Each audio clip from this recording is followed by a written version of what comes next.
Friedrich Stowasser, but then he changed his name, better known by his pseudonym, Friedensreich, God, a long name. Why would he choose such a long name? Anyway, Hundertwasser. It's enough to remember Hundertwasser was an Austrian visual artist and architect who also worked in the field of environmental protection. So he was a visionary because he did that at a time when the concerns with the environment were not so pressing as they are today. Hundertwasser stood out as an opponent of a straight line and any standardization, expressing his concept in the field of building design. His best known work is the Hundertwasser House in Vienna, Austria, which has become a notable place of interest in the Austrian capital, characterized by imaginative vitality and uniqueness. This was the man, a painter, a modest man, but he built brilliantly and uniquely and provocatively. Some drawings by Hundertwasser, well, he was a painter, so expect works of such nature. I go quickly because we have to see many works, and I want to underline particularly his architectural works. What's amazing is that the spirit of his artworks was kept intact in the buildings, and that is not easy. But he was able to do it in some miraculous way, and in a very complex and complex city and culturally very, knowing, like Vienna. Architecture, the Hundertwasser house in Vienna is this one. It has elements of what it might be called postmodernism, but there is more to it. And look how the interplay between nature and the building, nature and architecture. And, not everything is perhaps, beyond some kind of blame, but I do admire the courage to propose something like this in the middle of a city like Vienna, in the middle of any city. And look at the facade. I mean, how many architects in the world would do something like this? In my opinion, very few, if at all, because we are very rigid. We are trained to respect the structure, to have, continuous lines. And here he sabotages the continuity of lines. He uses color. Every window is different size, different placement. He's not afraid to incorporate, balconies or, other architectural elements which belong perhaps to a different so-called style. When you have the artistic imagination and you allow it to manifest itself, the results could be very surprising, sometimes very pleasing. In the middle of Vienna, the Hundertwasser house, an apartment building, actually. But he also built an industrial building, which looks even more psychedelic than the housing. And look, the interior, a bathroom. Why not? The ornament obviously is very present. There are also some public spaces. Yes, there are elements of some kind of infantile aesthetics, but in a world deprived of innocence in good measure, some fresh air comes from someone like Hundertwasser. Now, the district heating plant, this is an industrial building, and look at this.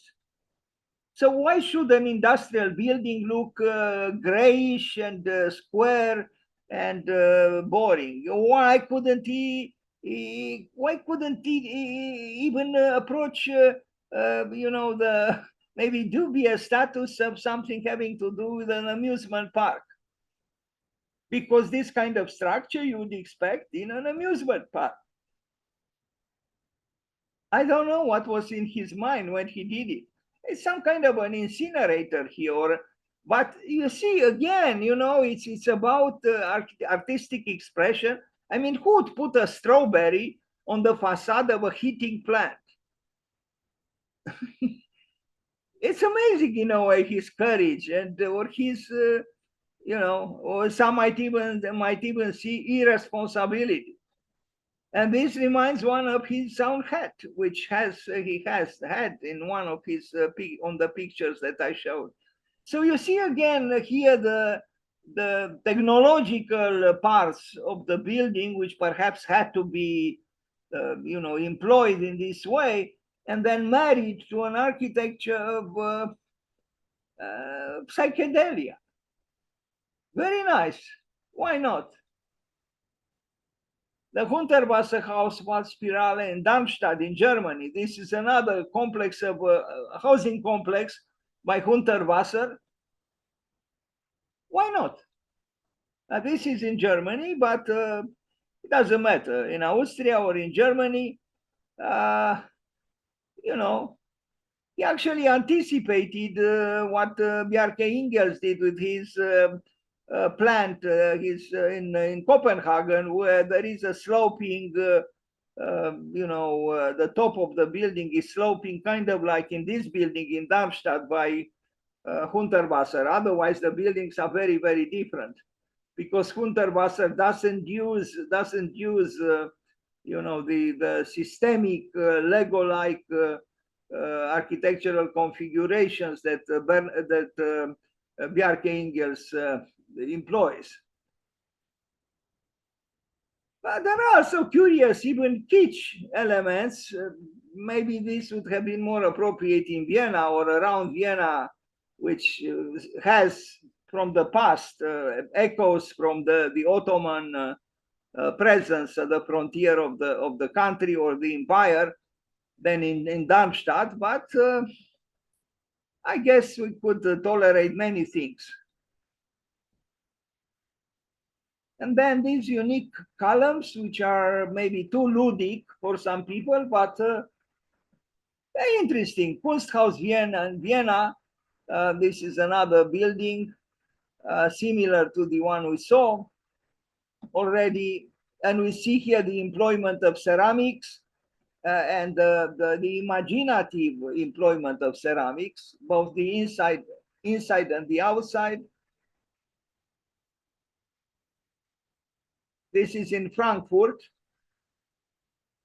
Well, maybe a little bit too ludic, maybe a little bit too self-indulgent in a certain kind of aesthetics, but in opposition to the predictability of more conventional or mainstream modern architecture, I think it's okay.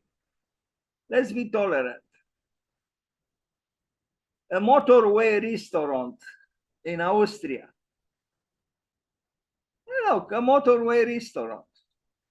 Why not? Am I too tolerating now? Maybe. Hot Springs Village, again in Austria, Styria. It's amazing how much he built, considering again that he was not an architect. I mean, he didn't have training as an architect.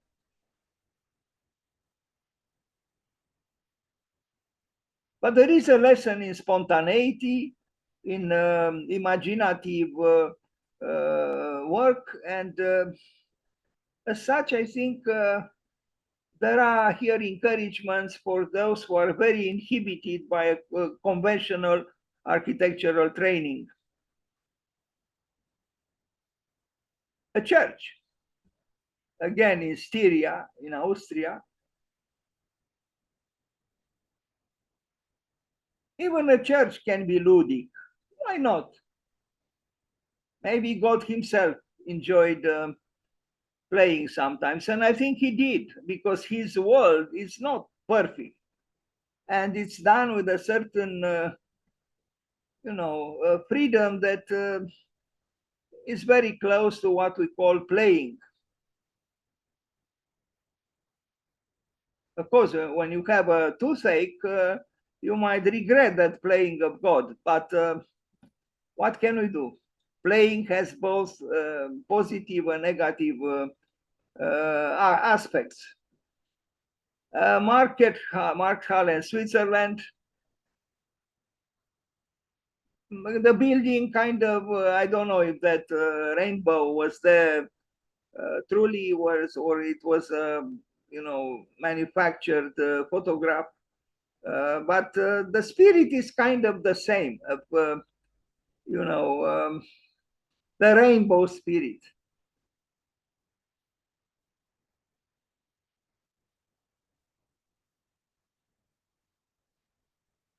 It's clear he was an adversary of the straight line. What is this? In Germany, another building. They are a little bit, like fairy tale architecture. It's maybe is a quality. It's also something a little bit problematic, but maybe we need sometimes at least fairy tale architecture, at least to remind us through contrast that there are other possibilities.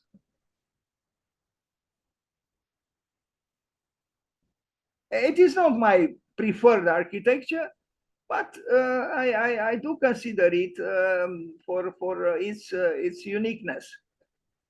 Quixote Winery, Napa Valley, is only building in the United States.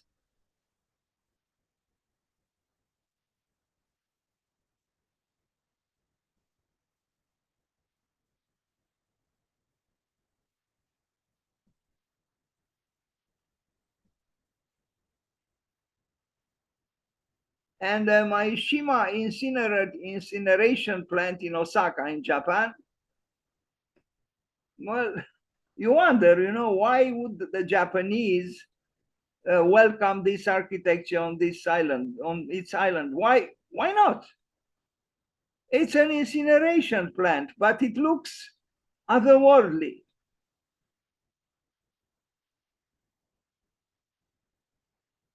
Osaka, Japan.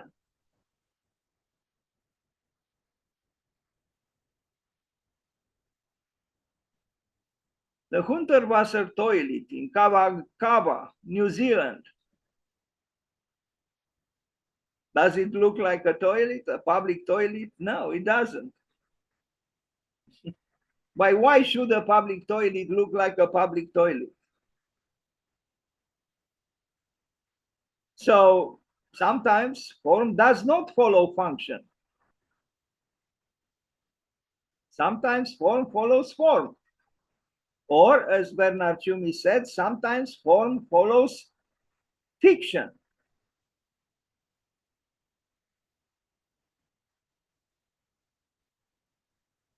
Hundertwasser Environmental Railway Station.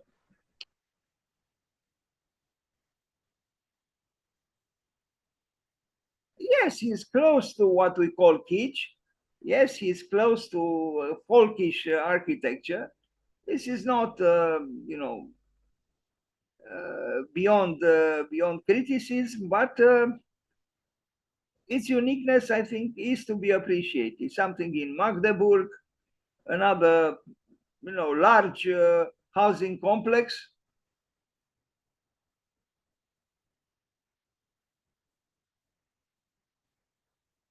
The beautiful tree.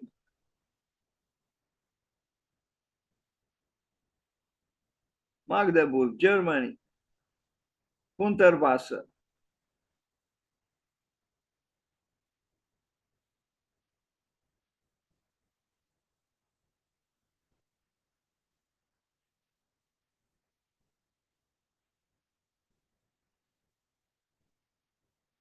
Something in the Netherlands, similar to what he did in Germany, in Austria, and in other places.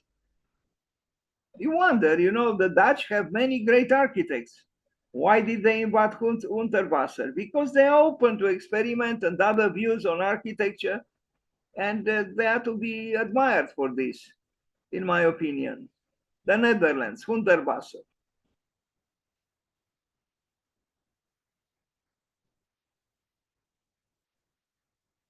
Again, Germany, but no picture.